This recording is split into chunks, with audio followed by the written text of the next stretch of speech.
Welcome back to Distorted Opinions. I'm Kayla, and this week I am joined by Keisha. Matt and Ted couldn't join us. In their defense, we're like not as ahead in doing the shows as we once were. We're down to, as of recording this, like we're recording this now, and this episode is going to drop 2 weeks from tomorrow. So we're down to the wire as far as I'm concerned in doing these, but we probably should have hit record on this like an hour ago because Keisha and I have been going on. We've talked the last few times that Keisha and I have done shows together. We've talked about artists on TikTok and Instagram and social media. And I said the last time that I feel like I could go on and on and on about this. And I think we were in agreement that this is a topic that we could just, this is ongoing. There's no end to it, I don't think, because there's always new people to talk about. And so one of the people that we were just talking about, because I was sharing my screen with Keisha to give her some context as to some of the things that might come up in conversation on this episode, is a guy on TikTok. His name is, I just had it open. David Michael Frank. David Michael Frank. Yes. Who Keisha had actually already heard of. Of course. Because you had seen him through some other challenge that was going on. Yeah, it was like this, it was a TikTok challenge, the Grace Kelly challenge, I think from like Mika.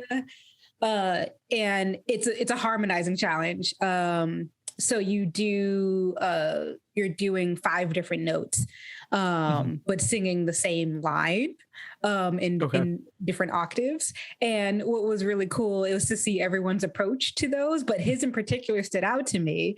One, because I think this came fresh off of, I'm sure everybody saw it, it was on the news of like Ryan Reynolds and Will Ferrell doing this.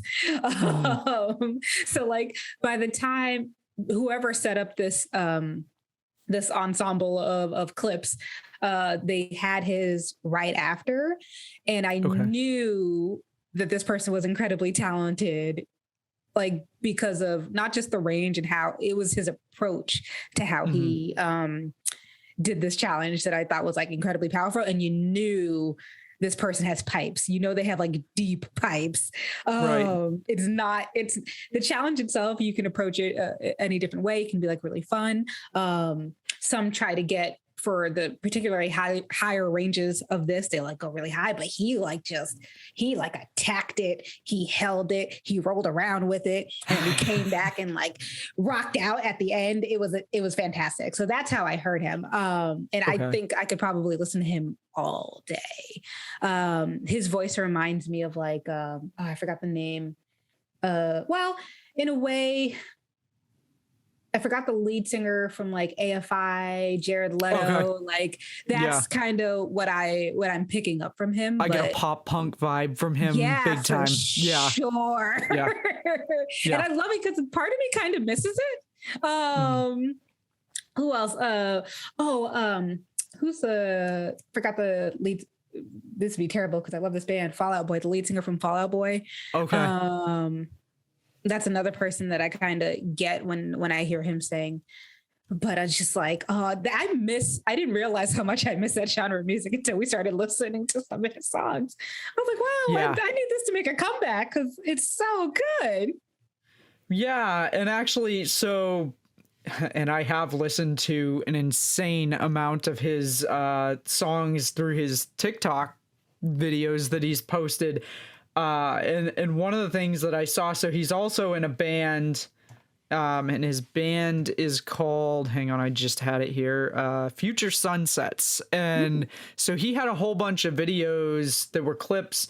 They released a cover of Phantom of the Opera, which is a very unique take on Phantom of the Opera. It's got a very punk pop vibe to it, and it definitely sounds like Fall Out Boy and AFI, and they've got like a slight Linkin Park vibe because they've got 2 vocalists. They've got one who's like the screamer, and then they've got him where his vocals are very they're more melodic.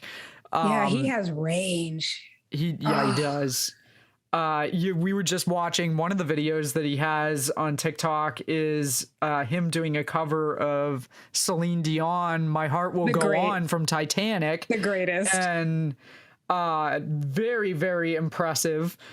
And just, he's got a ton of videos, and I've really enjoyed watching his stuff. And I've definitely, I was also telling Keisha, I especially late at night, I get ready for bed, and I tend to end up opening up TikTok for a few minutes, be like, wonder what I'm going to find on the For You page tonight. And it seems like it's starting to gear the algorithm more toward like other videos that I've already watched in the past. And so I'm getting a ton of different music stuff thrown at me. And I almost sent Keisha a video last night. There was a group that showed up on my For You page, and again, I just had, it was a group, or I guess the account on TikTok is called Black Media Presents, and it's Sunny and the Black Pack, and it's these three guys, and I just happened to be scrolling through, and they were doing a live, and they've got a guy on keyboard, a guy on guitar, and then there's a guy in the back, and you can't really tell what he's playing, but I think he's got one of those, I don't know what it's called, the percussion box. I've seen Russ from Town Meeting play one a lot, and I forget what it's called, but these guys are really good. The singer has got some serious pipes, and I just happened to stumble across them, and I almost sent the link to Keisha, and then I realized that it was nearly midnight on a work night, and I'm like, yeah, I don't want to be responsible for waking her up if she's already gone to bed, and if she doesn't see it until the morning, these guys won't be live anymore, and I'm not sure that she's even going to see anything if she clicks the link. I think it's called a cajon. Yes, I think you're right. My dad has one. And he played because for a while he couldn't play drums because of his sciatic nerve, but he put like a pillow on his cajon and he would just go to town. I love that. Oh, yeah. You can make a lot of different sounds with that thing, which is interesting because it just, looking at it, it just looks like it's a wood box. Yeah, but depending on how you hit it and what part of your hand you hit it with, it makes all kinds of different sounds, which is very interesting. I'm pretty sure that's probably what this guy is playing in the background, although, I don't know, I suppose he could be playing a bass or something, but I really can't see. And I think there is some percussion in the videos that they have posted, so I'm just going to assume that that's probably what he's playing in the back that you can't really see through the other two guys. I love that. I every time I go to my parents' house, I try to play it, but like my mom gets annoyed. Yeah, I mean, no. I mean, drums are one of those things. Your family, I feel, has to be particularly tolerant of you playing that instrument because there is, short of having an electric kit, there is no being quiet about playing any sort of percussion.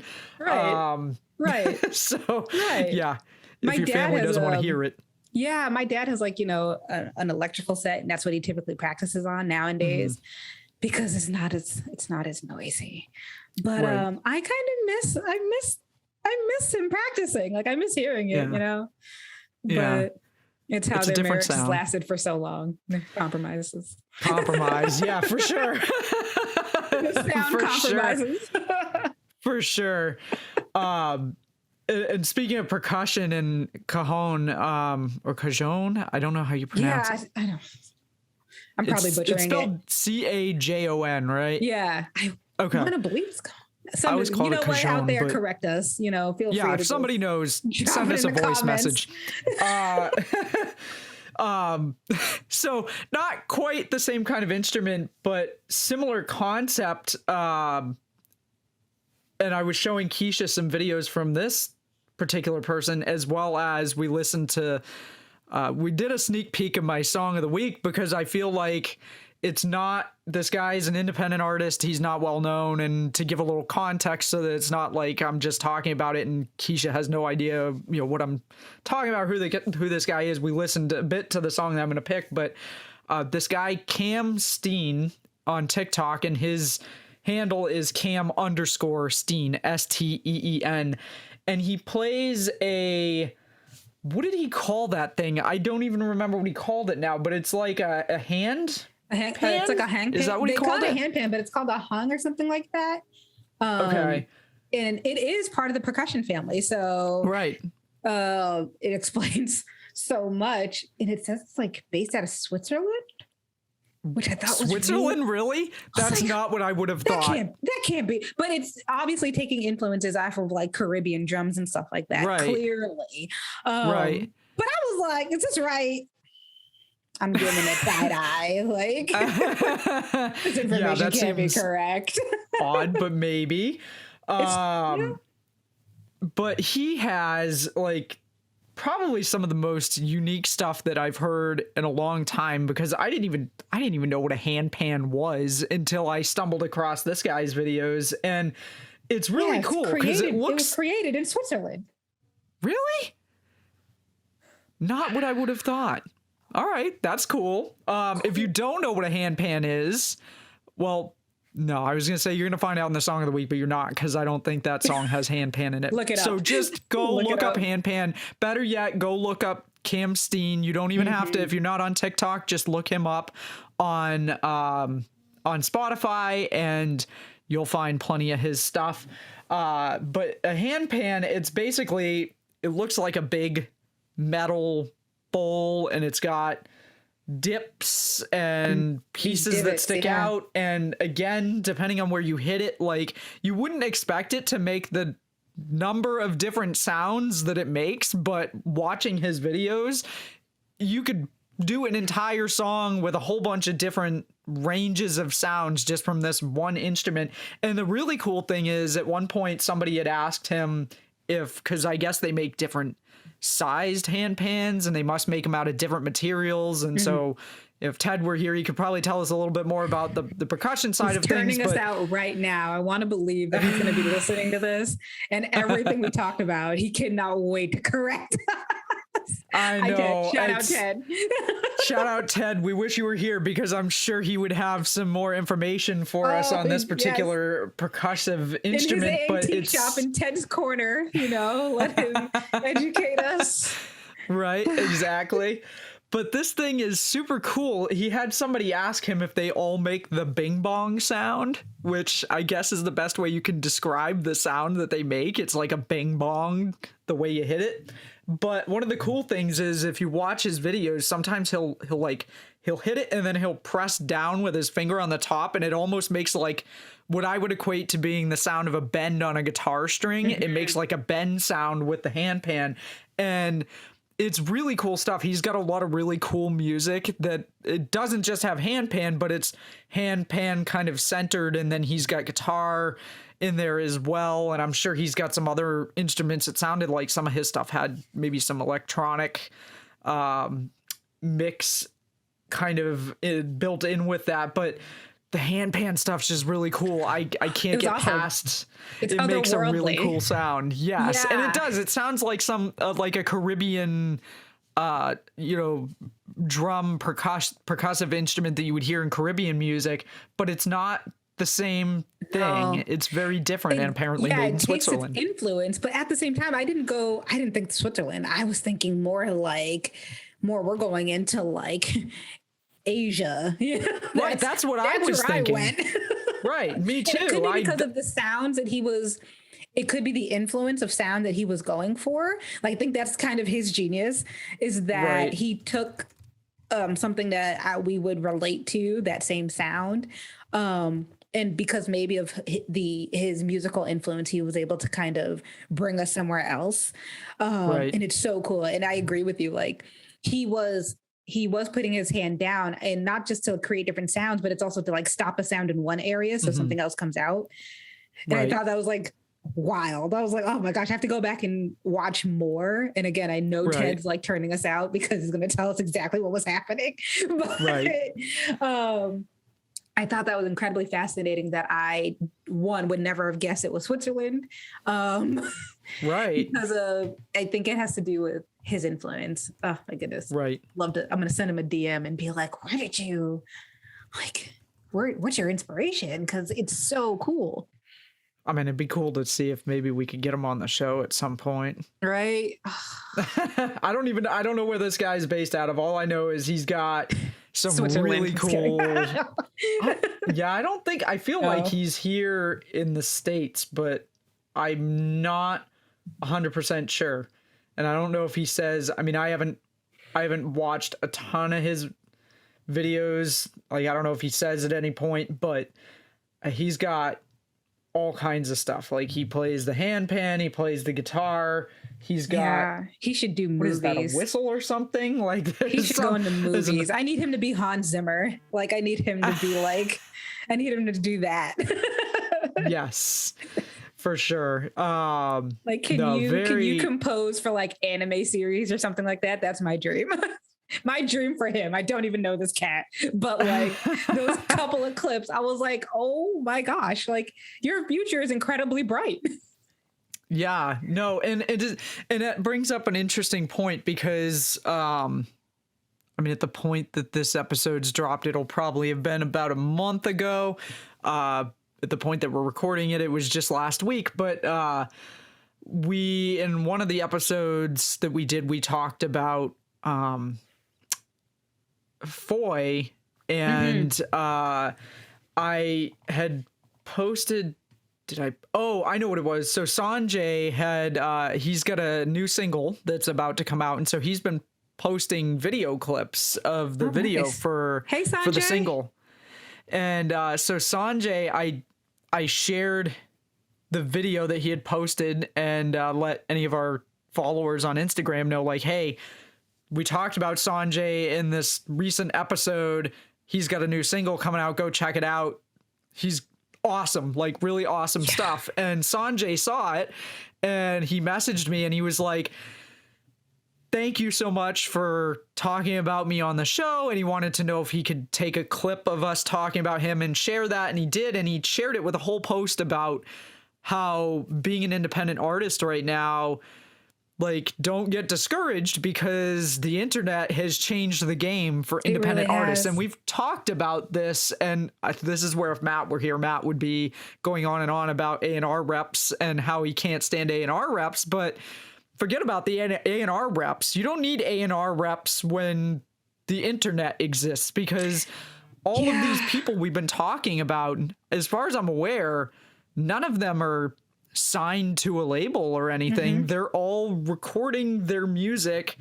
They either have their own studios or they have, I mean, at this point you can I still consider them artists. You know, you may not be signed to a record label, but like, I think that there's so much more power in being this independent artist and you having so much autonomy and to be able to produce a sound that you want, you know, and you're right. The internet is incredibly powerful. And I think this is one of those moments where it's good, powerful, is that otherwise we wouldn't be able to hear this otherwise. You know what I mean? If we relied solely on who gets signed to record labels and what gets put on, you know, radio waves.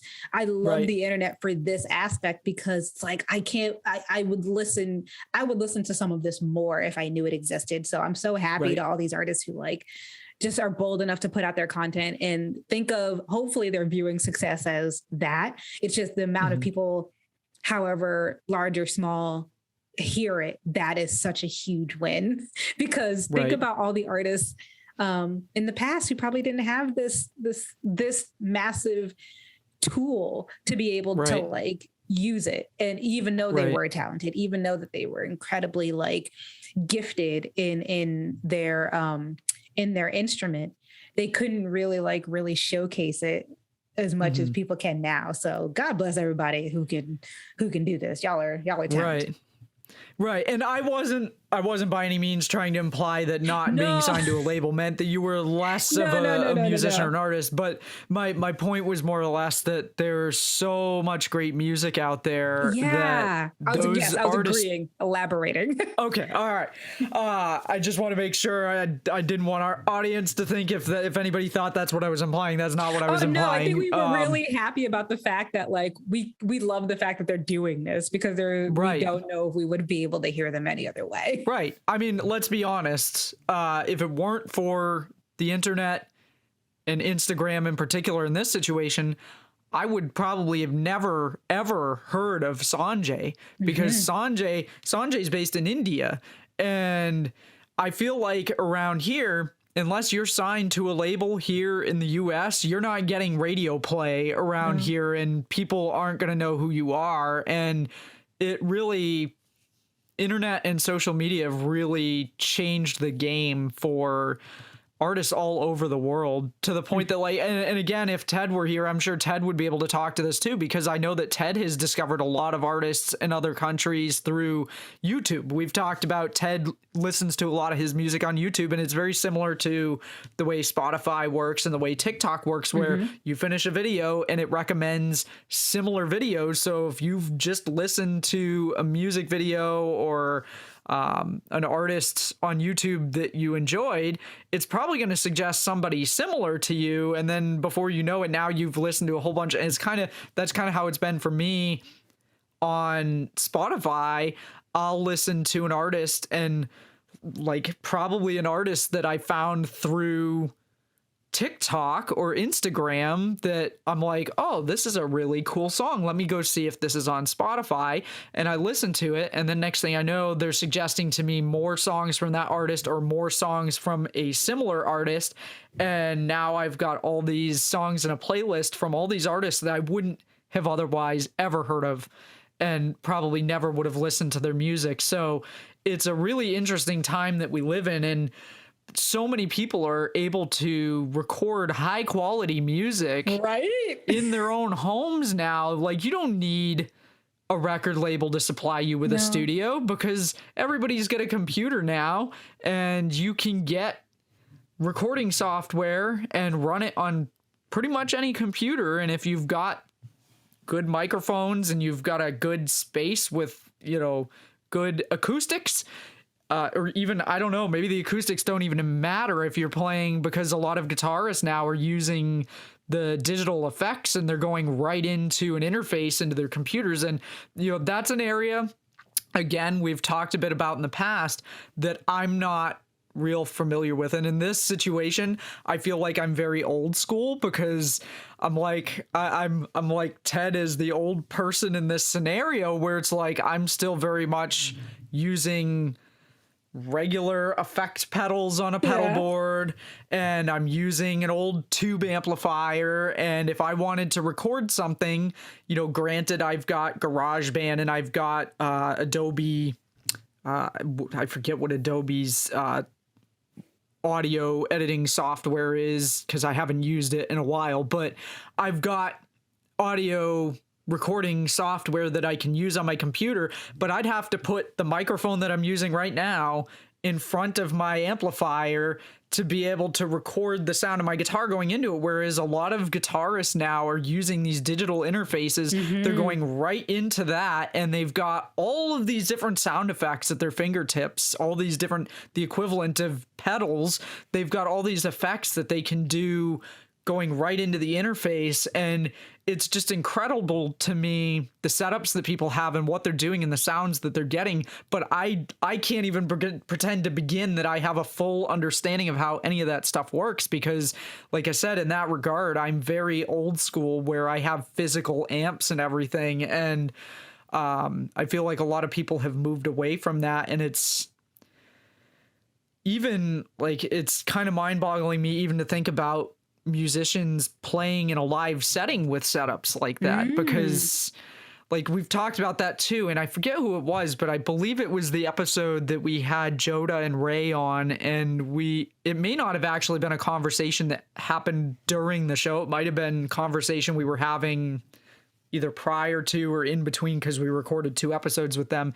And at one point, I believe they were talking about a band that they had seen in concert, that everything was going through a computer, like all of their effects and everything. And the computer rebooted for updates or something, like in the middle of a gig. And they literally lost everything because they were using the computer for everything to go through that. And so, like, for me, because I'm very old school, those are the sorts of things that I'd be like, I don't know if I could rely on having everything go through this one piece of equipment, where some people might argue, well, it's no different if you've got an amplifier and your amplifier dies. Like I had the fuse in my Bandmaster die for the first time in 20 years at a jam session. It was, I may have talked about this on a show, but Ted helped me haul that massive Bandmaster cab into his basement. And I plugged in. I'd been warming up for all of like 2 minutes when all of a sudden I lost everything. And I was like, what the heck? And I turn around and I look and the light is still on, but there's nothing coming out of the amp. And I'm like, okay, I don't know what's going on here. And then somebody mentioned that the fuse might have blown. And I was like, the fuse? In all my years of playing that thing, I had amazingly never had a fuse blow. So it wasn't anything that I didn't even have extras because it wasn't something I ever even thought of. So it's a miracle that I was never at a gig or something when that happened. But I mean, I guess when you think about it, what it really boils down to is digital or analog, you could still, I guess, lose your setup. But I don't know. I can't imagine running everything through a computer and relying on that as my sole source of everything because I work with computers a lot too, so I know they fail. I agree with you. It sounds so like I might as well have a porch and be sipping some tea and feel crotchety, but like, I'm so sorry, children. It's like, I can't do this. Yeah. No whippersnappers out here with your computers, your fancy computers and your interfaces and your software. But can you sing with one microphone in the middle of nowhere? That's how I approach it. Can you do that? Right? Yeah. That's exactly. I am can impressed you buy a whole by set people with no amp? Like, yeah. That's us. Acoustic is what we call people, that. We're those people sitting on a porch somewhere. Oh my God, I'm telling you, it really is. It's impressive to me what some of these musicians are doing, like out of a home studio now with very little equipment. So, and it sounds phenomenal. Like if you go listen to their tracks on Spotify or, wherever you listen to your music, to me, you can't tell that it wasn't produced at a major recording studio. Right? So, the whole game has changed as far as ability to do, like, back in my day, when we recorded stuff, it was on an 8-track recorder with a cassette tape. I mean, to think about how that's how we used to do it. First, I remember doing when I was looking at colleges, because I hadn't decided at one point. I was like, well, maybe I'll double major in music and pre-veterinary science because I wasn't sure what I wanted to do, which looking back on it now, there's just no way that wouldn't have been. I know music majors who don't finish in 4 years, forget about like having another major on top of that. And so I had done some audition tapes, or I guess CDs, they started as tapes, on an 8-track to be able to submit to colleges. And we took the tape and my guitar teacher helped convert that to CDs. And I literally submitted CDs that were originally recorded on an 8-track as my audition, I guess, tapes to the music programs at these schools. And now it's like what people are doing with a computer and an interface is just, in comparison, is incredible. The quality of it is just absolutely mind-blowing. So anyway, now that I've deterred a bit down a rabbit hole there, but my original point was just that Sanjay's post that the internet has really changed the game for artists everywhere, because now you can get out to a whole crowd. And I think it really boils down to, your abilities to be creative and utilize the platforms to get your content in front of as many people as you possibly can. And, I don't know. I enjoy, I could be here all day talking about, we touched the tip of the iceberg with some of the new people that I've discovered on TikTok since the last time we talked about this. But there's so many other artists that I could talk about. And, next time we do a show together, I'll probably send you a few that I've been finding so that you can kind of check those out beforehand, because there have been a lot of vocalists too. And I know we've talked in the past about how Matt and Ted and I tend to gravitate more toward either the guitar, or in Ted's case, he tends to gravitate more toward the drums. And then you bring a different perspective to it because you tend to gravitate more toward the vocals as somebody who's primarily been a vocalist over the years. And so like, I find it interesting that I've stumbled across a lot of vocalists on TikTok, and it's really impressive to me what a lot of these vocalists are doing too. And there's a ton of talent there. And like, these people they don't have instruments behind them. They're just doing vocals.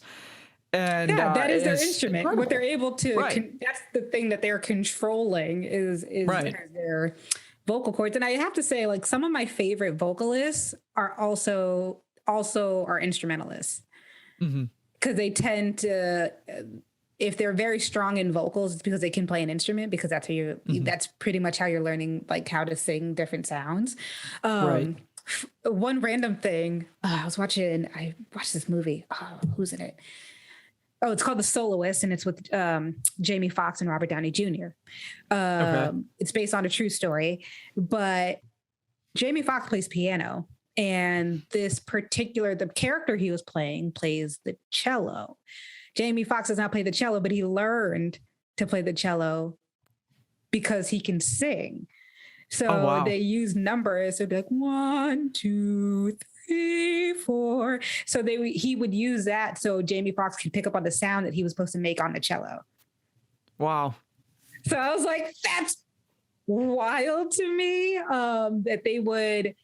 So rather than, okay, this is this note, this is this note, like, this is how you play this note. It was, okay, you're already a vocalist and you're great. He can play piano. All right. So we're just going to we're going to go off of those notes, and we're going to use like 1 through 4 as strings to say, like, this is the sound you need to make. Wow. So that's really cool. I mean, crazy. One of the things that I've heard a lot over the years, particularly when I was in the marching band, was that if you can sing it, you can play it. Yes. And however, I feel like that's not always true. I also feel like you might be able to play it, but if you're a bad vocalist, you might not be able to sing it. So somebody can sing it, right? Right. Exactly. I mean, but somebody. I know, shout out to a friend of mine from college, Greg, who was in the marching band with me, who was a vocal major and still is a vocalist. I believe, I don't actually know what he does for work, but I know he does still do a lot of singing. And so he was placed next to me one year in marching band. And so we always did a lot of vocal warm-ups and stuff. And I am not a singer. I don't pretend to play one on TV either. Kayla does not. No. So he used to get a chuckle out of when we would do some sort of a warm-up or something that was a vocal warm-up, and he would stop singing to see if he could hear me, and I'd stop because I knew he was listening, but it's like, nope. Especially if you're standing, like, there were a lot of people in the marching band that were also vocal majors, and so it's like, no, I'm not going to try to compete with that in particular, so no. But, we did a lot of that, and there was a lot of, you would sing your parts during rehearsals and stuff, and I get the theory behind that, but if you're not a good vocalist, I don't know. I don't think that yes. I don't think that thought process carries over 100%, right. But no, that is very interesting that's how he learned to play the cello. Yeah, it's nuts. I was like, he literally learned how to play. First of all, my little soapbox, Jamie Foxx is one of the craziest, greatest actors if you can portray Ray Charles and look just like Ray Charles. If you haven't seen that movie, watch that movie. Watch it during the daytime, though. Not because it's scary, just because it's very emotional. Okay. Give yourself the rest of the day. Give yourself the rest of the day to like perk back up. Okay. Good to know. I mean, if you're new to the show, Kayla doesn't watch clips. Okay, that's what I should say. Like, Kayla, watch clips of Ray. watch a couple YouTube clips of Jamie Foxx playing Ray Charles, and then if I can find the clips of him learning how to play the cello, I'll definitely send it to you because it's so cool to watch. When you're like, this is how he learned how to play this instrument for a movie. Wow.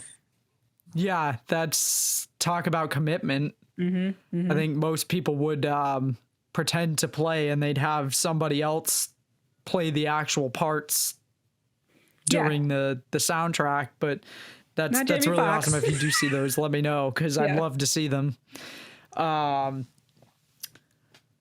Oh, there was another thought I just had and it disappeared.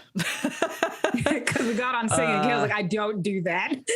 No. It was, what I was going to say is I'm sure there are some people that would give me crap about the fact that I don't have time to watch movies, but it is like peak figure skating season because we're heading into Olympics. Where's Matt? Matt's probably like, figure skating. I appreciate that you like we have a general admiration for figure skating, so I find nothing wrong with it. But those two. Hey, I mean, I could see where it would come as a shock to them if they had no idea, which apparently they did not. So for years they've known me as like the person who listens to a lot of heavy metal and plays guitar and not the person who watches a lot of figure skating. It's not very assuming, I will say, because we've known you over the years. This is not the first thing that would come to our minds. If you, people out there listening, there may or may not be a time where you may see a photo from the 90s, early 2000s of Kayla, but if you saw her, like the rest of us, you would not assume that figure skating was a thing that she loved. Because Kayla was ready to like be a stand-in Metallica. Kayla's awesome. All right. That was actually, I thought, I don't need college. I'm going to be in a big rock band. That was a ridiculous dream at that point in my life. But, you know. And let's just say that I've since revisited my love for figure skating, and because we're heading into the Olympics are coming up in February. There are a lot of different events coming up that are basically the lead up to, all the different countries choosing which teams they're going to send for to represent them in the Olympics. And so I don't know, at the same time, because my mom is also a big fan of figure skating, and as are my grandmother and my great aunt. And when I used to go stay with my grandparents when I was a kid, we would often end up I remember watching figure skating up there. And the funny thing is, I feel like I don't see figure skating on the regular networks anymore, with the exception of when the Olympics are on. It's the only time. See any of the Grand Prix events or anything. And I seem to remember as a kid, they were always airing figure skating on the basic cable networks, and there is none of that anymore. But I used to watch it with my grandmother and my great aunt when I would go up and visit my grandparents. And so I've been showing my mom a lot of, because I watch a lot of figure skating, and I watched the Olympics in 2018. And so like if I hear a team or a skater using music, like it's hard for me because like I know the big one for ice dancing is Torval and Dean. If you're into figure skating, you've probably heard of Torval and Dean's Bolero, which was 1984, which is very different time period. And I hadn't seen that because I wasn't around when that happened, but you hear about it a lot when people talk about the Olympics and ice dancing. Torval and Dean and Bolero come up a lot. And so I finally looked up the video on YouTube the other night and watched it. And I was like, this is good, but I'm going to tell you by today's standards, this is not like this wouldn't this doesn't compete with what's being done today in the sport. And interestingly enough, there was, again, because YouTube suggests similar videos after that, they had an interview with the two of them from a couple of years ago where they even said if they were to do that performance in today's Olympics, it would not get any points. It wouldn't place because there's so many other requirements now. And so, but for a long time, that piece was considered sacrilege to, if you skated to that, it was like, nope, this, like, you can't touch that because they had perfect score. You can't beat that. And so there are a lot of other things that in my mind kind of are the same way. And so like this year, there are one or two, there's one ice dance team and I think they're from Russia and they're doing Moulin Rouge. Ooh. And when I heard it, I'm like, that's a really tough piece to use because that was the Canadian gold medalists in 2018. That was the piece they used. And that was an absolutely phenomenal program. And I feel like you can't, especially so close, like this is the following Winter Olympics. I feel like it's hard to use that and not have people look at that and go, it really can't compare to what the other team did with that same music.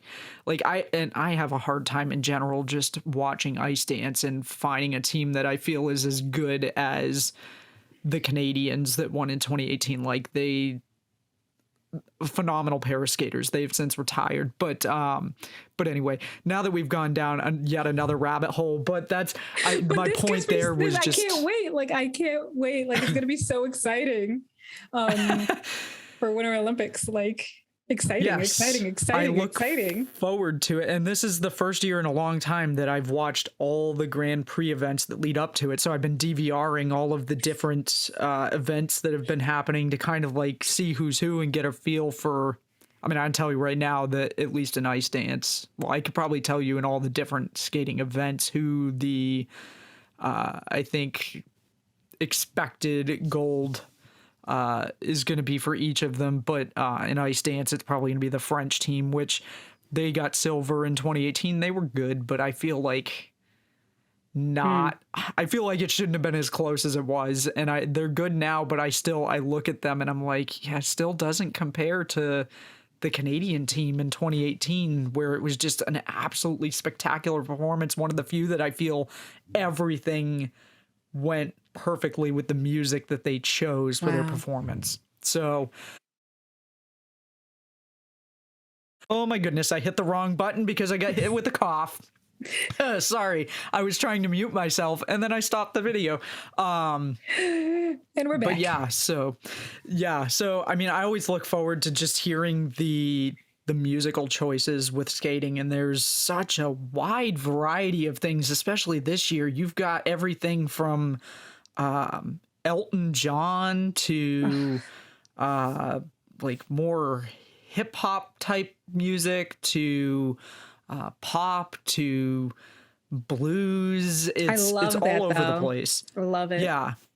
But yeah, the one thing I will say that is important is being able to hear the music. And the last Grand Prix event that I watched, which was the event in Italy that happened a week or two ago, whoever mixed the audio on that for the broadcast did a horrible job because you can barely hear the music and you have to crank it to hear it. But then whenever the commentators talk, you get blown away. So I don't know who mixed the audio on that event, but boy, they should have been fired because it was god awful. But, when you can hear the music, and I feel like the music is an important part of that particular sport, it's always interesting to hear. Integral to the routine, for sure. Yes, exactly. So anyway, I don't know how we ended up on, because of the movie thing, because I've been watching hours upon hours of the different Grand Prix events. Yes. I could be watching movies. Not because Kayla watched I, Tanya.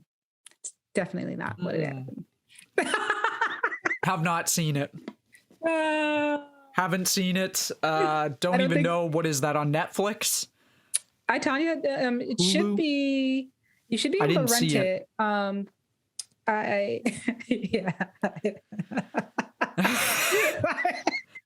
was really good. I liked it. I liked it a lot.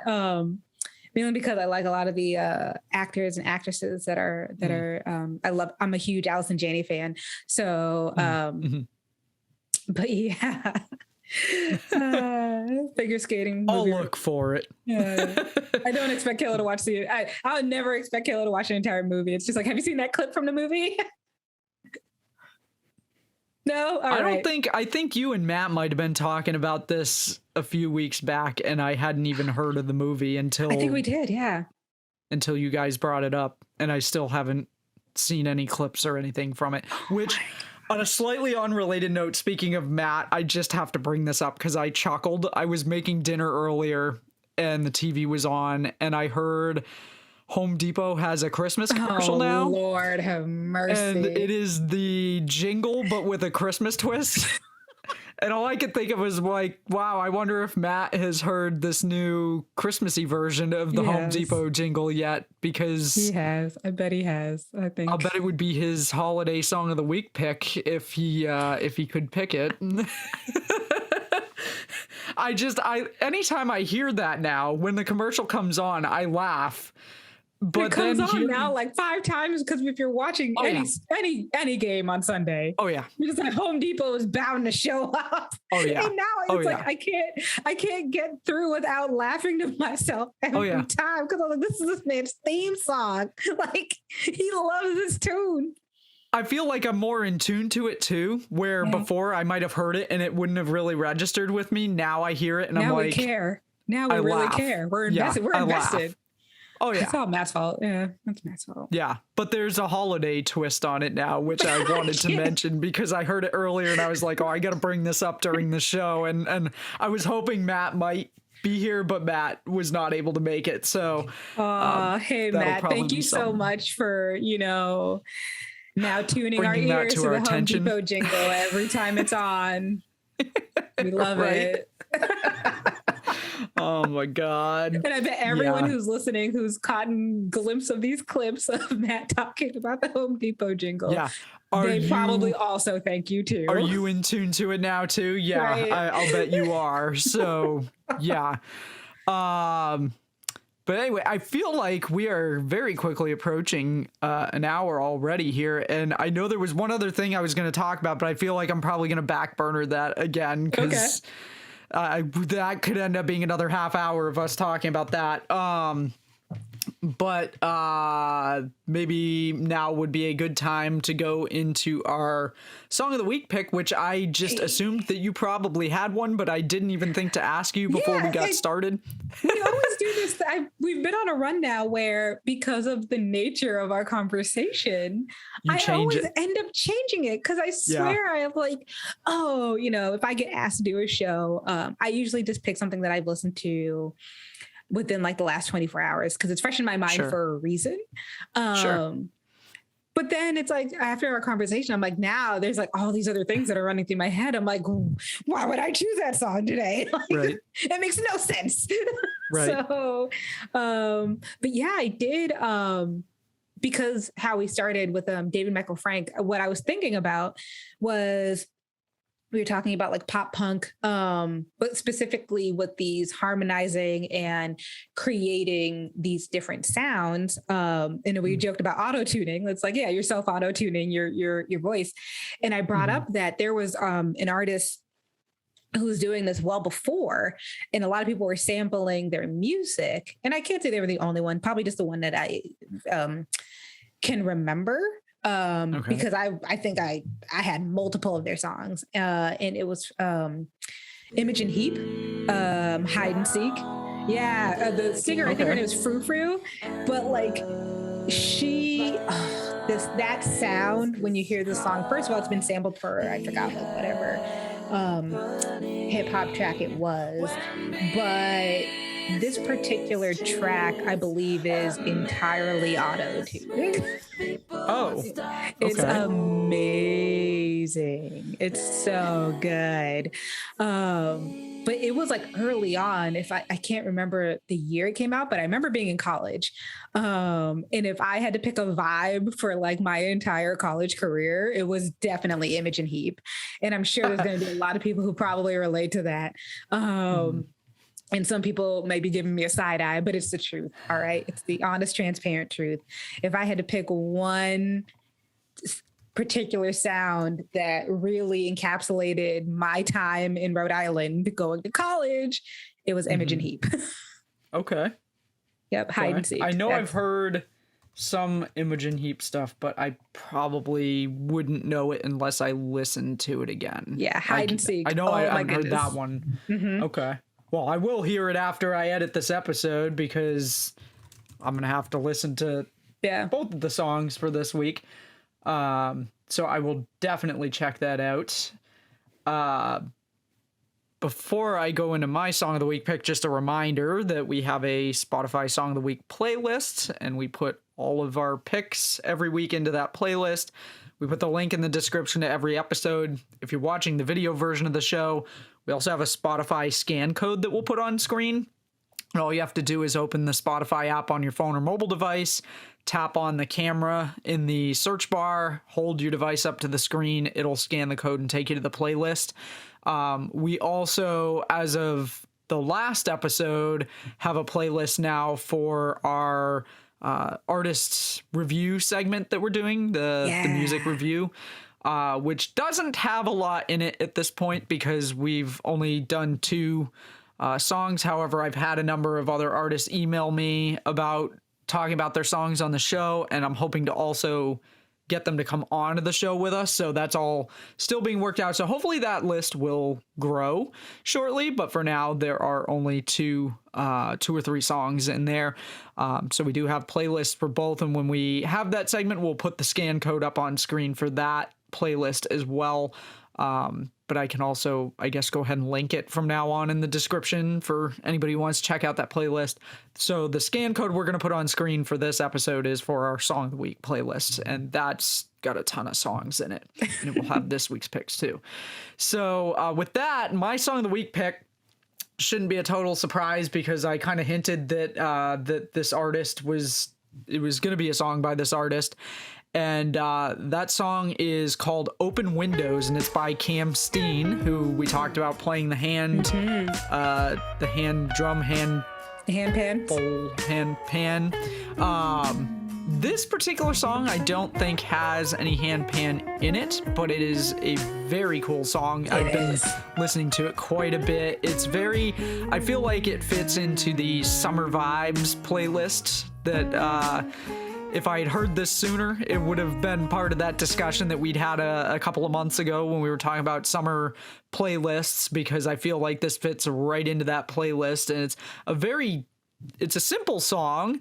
The lyrics are very simple, but I feel like there's a lot going on there, and it just makes it a really cool, like, easy listening kind of thing. It's very chill and laid back. There's some cool funky guitar. It's got some jazz undertones to it.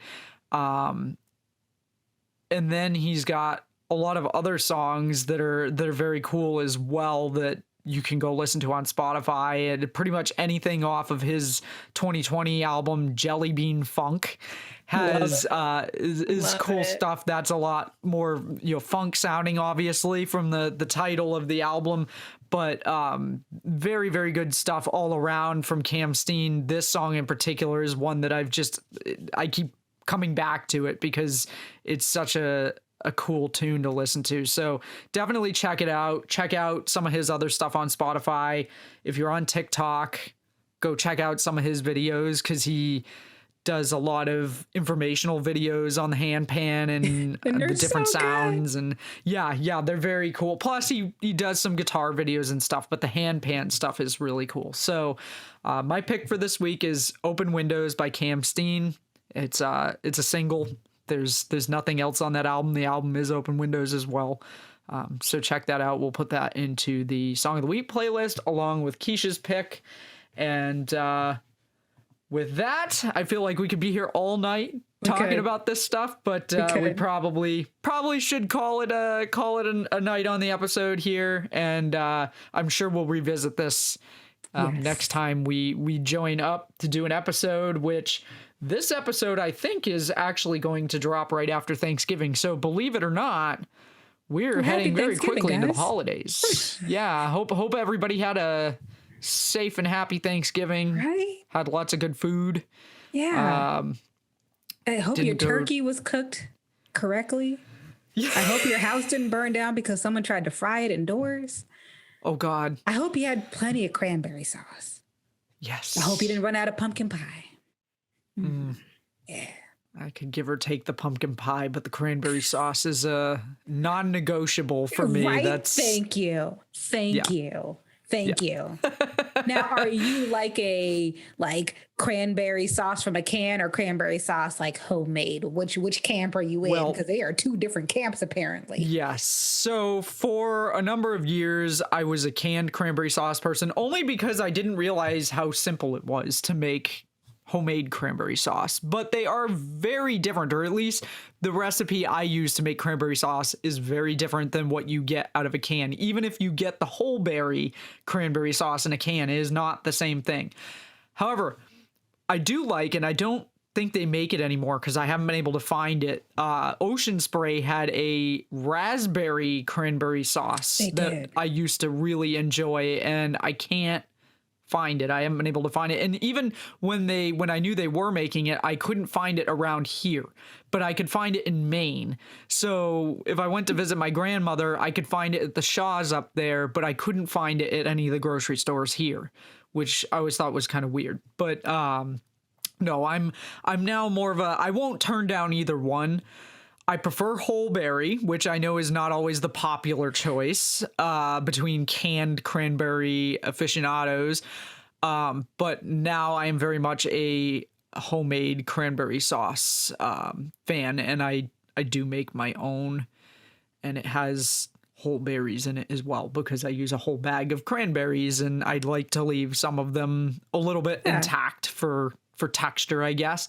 But my cranberry sauce tends to have more of a cinnamon as a spin to it. Yeah. Cinnamon and citrus. I use orange peel, and I use a stick of cinnamon in it, and I usually make it at least the morning of and then let it sit in the fridge for the day. So by the time you eat it, everything's come together nicely. But yeah, I don't even remember where I found that recipe, but it's easy to make, and I like it. So that's awesome. To answer your question, I won't turn down any cranberry sauce, but I do now prefer homemade cranberry sauce to the canned stuff if given the choice. So yes, hopefully people, if you like cranberry sauce, had a lot of cranberry sauce on Thursday, regardless of which type of cranberry sauce you like. And yes. So yeah, very quickly here, we're going to be heading into the holiday season. Yeah. So I don't know. We'll have to figure out what we want to do for episodes there because we spent quite a bit of time talking about holiday music last year. And I don't think we necessarily want to rehash the same stuff that we already talked about last year, but we can certainly reshare our holiday because I think we put together a holiday Spotify playlist. So people will be, I think, starting to have small gatherings and stuff as we go into the holiday season. We can help you with that soundtrack if you need a little hand with that. Up. Did you see on the news that there was there's this bar that apparently has on their like jukebox in their karaoke machine that it's too soon to play Mariah Carey's All I Want for Christmas Is You. So they're not allowing it until after Thanksgiving. And I thought that was such a G move, and thank you, because like it is too early. Like I think we can all agree that we were all seeing Christmas stuff before the pumpkins in August were even done, like before the pumpkins were even carved. Yeah. So like yeah. No, I can get behind not allowing Christmas tunes on the jukebox until the day after Thanksgiving. Until the day after Thanksgiving. At least. Yes. Please. Yes. I mean, Hallmark's already advertising their Christmas movie countdown thing, and I think they started that 2 months ago. So, yeah, because that's the only genre that makes them money. Well, yeah, that's true. It's actually it's in July, so like they capitalize on this twice a year.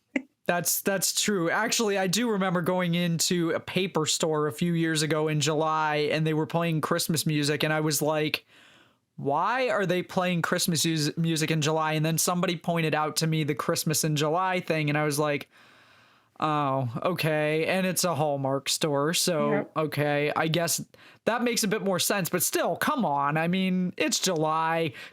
I like Christmas as much as the next person, but Me too. there's a time, and July is not it. And yeah, absolutely. Hallmark that's their big holiday. So yeah, I can see where they're marketing that for that reason, but talking about their Christmas movie countdown in August is Ugh. a bit early in my opinion. So yeah, anyway, that's all coming up soon. So I'm sure we'll start talking about holiday music at some point in the not too distant future here. But as a reminder, if you're new to the show, if you have a suggestion for a future topic, or if you'd like to be on a show, or again, if you're an independent artist or a local artist who has a new song out, and it doesn't have to be original, it can be a cover. If you've got a cover of a song, we're happy to listen to covers too. Let us know, because we're trying to do this music review segment where we listen to songs that are submitted and we talk about them for a little while.